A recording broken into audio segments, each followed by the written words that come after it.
Mengkultuskan tokoh Habib, ya, poin ke-79, halaman 519. Oke, kita buka 519. Oke. Habib Abu Bakar Al-Adeni membayar hutang dengan mengeluarkan emas dari telinga kuda. Dan beliau, Habib Abdurrahman bin Muhammad Al-Masyhur, berkata, Syekh Abu Bakar Al-Adani tidak keluar pada hari Jumat kecuali ia berjalan di atas karpet Romawi dari rumahnya menuju masjid. Ya. Kemudian suatu hari ada seorang lelaki menghadangnya. Lelaki itu memiliki piutang yang belum dibayar oleh Habib Abu Bakar Al-Adani. Lalu ia menagihnya dan mendesaknya untuk segera membayar. Maka Habib Abu Bakar Al-Adani berkata kepada kuda, hewan ya, yang ia tunggangi. Jadi ini kudanya yang ditunggangi oleh Habib Abu Bakar Al-Adani. Berkata, berikan kepadanya dari telingamu. Lalu kuda itu menumpahkan dinar-dinar dari telinganya. Habib Abu Bakar Al-Adani pun berkata kepada si penagih hutang, ambillah bagianmu dan sisanya biarkan saja, atau sebagaimana yang beliau katakan.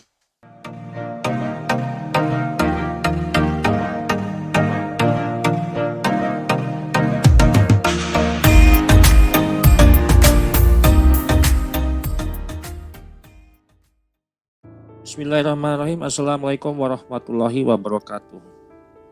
Sahabat Charlie dimanapun berada, pada episode kali ini kita tidak sedang membahas terkhususkan nasab dan bahkan belum masuk ke sebuah konflik ya. Yang kita akan bahas ini bicara tentang akal sehat umat Islam. Coba Anda teman-teman juga sampaikan bahwa dalam memahami polemik nasab itu selalu dengan akal sehat. Nah, kalau ada suatu kejadian di masa lalu, kemudian ada seorang Habib yang ditagih hutang, kemudian memegang telinga kudanya, dan dari telinga kuda itu keluar emas, dinar ya. Untuk tujuannya untuk membayar hutang.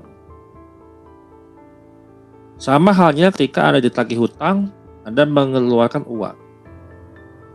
Tapi Habib ini justru ditagih hutang, itu mengeluarkan emas dari telinga kuda. Ini bukan cerita rakyat. Ini bukan dongeng mitologi gitu ya. Ini ditulis atau tertulis nih, dalam kitab Manaqib Ba'alawi dan dibacakan di majelis-majelis taklim yang ada hubungan dengan Ba'alawi. Nah, pertanyaan sederhana yang cenderung ini menggetarkan jiwa sebenarnya. Apakah ini adalah sebuah ajaran Islam atau kisah yang justru merusak iman?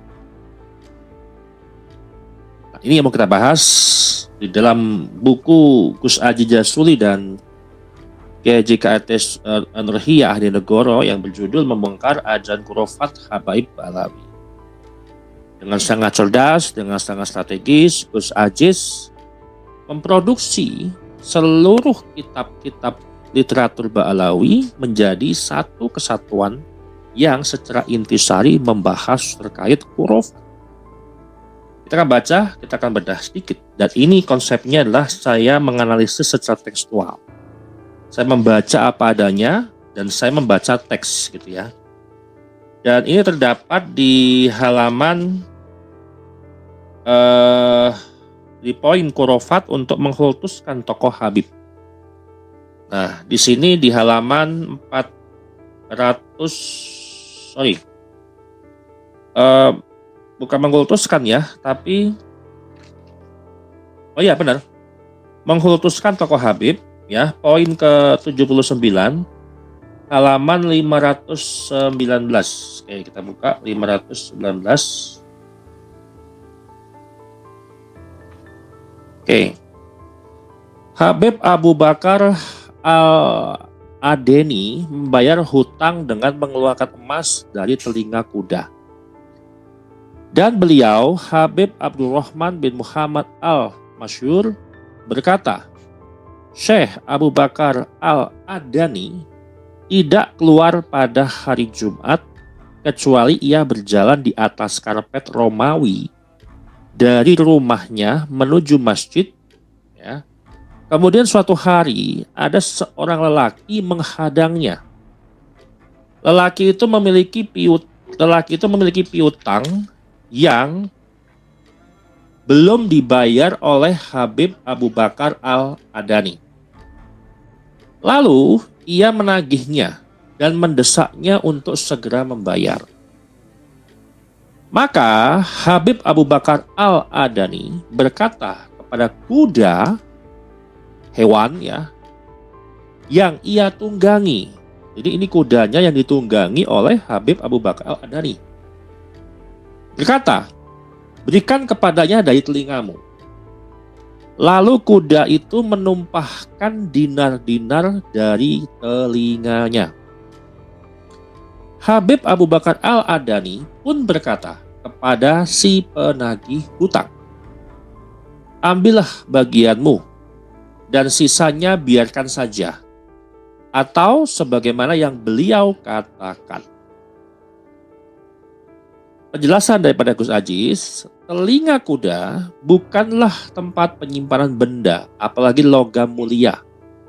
Tidak ada mekanisme biologis atau fisik yang memungkinkan seekor kuda mengeluarkan dinar dari telinganya tanpa intervensi eksternal. Maka dari sudut akal sehat, peristiwa ini mustahil terjadi secara literal. Membayar utang adalah kewajiban yang dilakukan dengan harta yang halal dan nyata. Menjadikan karomah sebagai sarana membayar hutang dengan cara yang tidak bisa dijelaskan secara syar'i maupun rasional adalah tidak mendidik umat Islam untuk bertanggung jawab. Ya, jadi ini adalah terdapat dalam kitab yang ada di literatur Ba'alwi. Nah, kalau kita bicara jujur kepada sebuah data yang kita tidak akan mengarang sebuah cerita, ya kita kan pasti akan membaca langsung daripada sumbernya. Ya. Dan buku ini yang bersumber daripada buku internalnya Ba'alawi sendiri.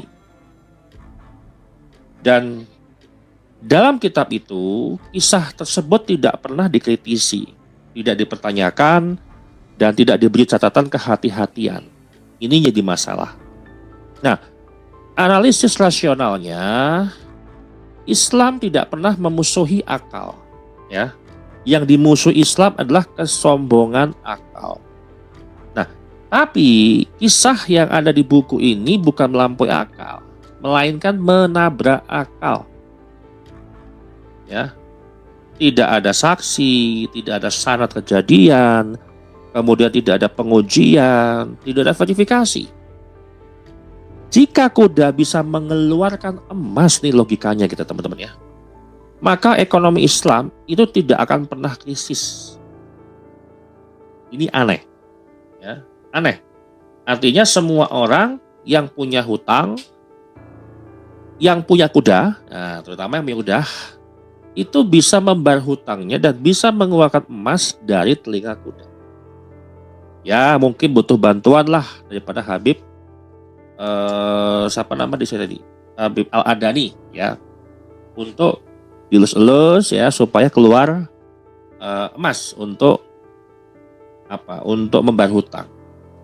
Nah, Dalam analisis akidah, ya kalau kita bisa akidah, mukjizat itu kan hanya milik atau untuk nabi. Dan karomah itu tidak pernah dipamerkan, dipromosikan, kemudian diproduksi dalam buku dan digunakan untuk urusan duniawi. Ya. Nah, pertanyaannya, apakah membayar hutang dengan keajaiban itu masuk dalam konsep karomah, atau sudah berubah menjadi fantasi religius? Ini cerita yang sangat tidak masuk akal. Supaya teman-teman berpikir, bukan defensif, ya. Bagaimana manipulasi istilah, cerita, mengarang, dan sebenarnya tujuan untuk menghebatkan seluruh Habib-Habib Ba'alawi di masa lalu, ya, yang berjumlah 455, hanya untuk menutupi kekosongan 550 tahun jarak antara Ubaidillah di abad keempat dan Ubaidillah yang ditemukan namanya di abad ke-9 Hijri. Nah, metodologi kitab, kalau kita bicara metodologi kitab, ya, apapun kitab, buku, seterusnya, ya, itu pasti ada metodologinya. Kitab ini tidak mengajarkan umat untuk beriman, tapi untuk mempercayai tanpa untuk berpikir, ya, membungkam akal sehat. Kalau ini kisah ini salah, ya, terus siapa yang bertanggung jawab atas rusaknya iman umat? Ba'alawi kan nggak mau tanggung jawab. Yang penting percaya isinya. Habib Ba'alawi itu punya karomah, ceritanya luar biasa, wajib dong dihormati. Kan gitu. Hanya untuk kepentingan mereka. Nah, ini yang menjadi dampak sosial yang sangat kelihatan di umat. Cerita seperti ini tidak melahirkan Islam yang kuat, justru Islam yang menunggu mukjizat. Ya. Kalau kita bandingkan dengan Nabi, apakah ada satu aja Nabi yang membayar hutang itu dengan sihir? Ada enggak? Ini kita logika saja. Nabi saja tidak ada yang membayar hutang dengan sihir. Ini kok bisa? Ya, manusia biasa, bukan Nabi, ngaku-ngaku cucu Nabi, tapi kehebatannya melebihi mukjizat Nabi. Karomahnya melebihi mukjizat Nabi. Ini sungguh merusak akidah Islam, teman-teman. Nah, untuk teman-teman semuanya, ya, kalau kita bicara percaya tidak percaya, ya, kita tinggal bermain di akal sehat saja. Ya, kalau kibin, ya, pasti wajib percaya kalau kibin, mah. Tapi yang bukan kibin, yang jelas-jelas al-sunnah wal jamaah, ini bertentangan, teman-teman. Ya. Kalau kita bicara secara publik terbuka, kalau ini salah, kenapa diizinkan? Kenapa dibiarkan? Kenapa tidak diuji? Kenapa diajarkan? Ya, ini tugas MUI sebenarnya. Ya, PBN udah hopeless lah. Ya, mikir tambang aja udah pusing, apalagi mikir beginian gitu loh. Oke, jadi kesimpulannya, Islam tidak butuh dongeng. Islam itu adalah agama yang penuh dengan akal sehat, ya. Tidak butuh cita-cita mitos yang hanya untuk menjadi agung gitu, ya. Islam menjadi besar karena sebuah kebenaran, bukan karena keajaiban palsu yang dibuat oleh klan Ba'alawi. Demikian dari saya kata ucapkan. Wassalamualaikum warahmatullahi wabarakatuh.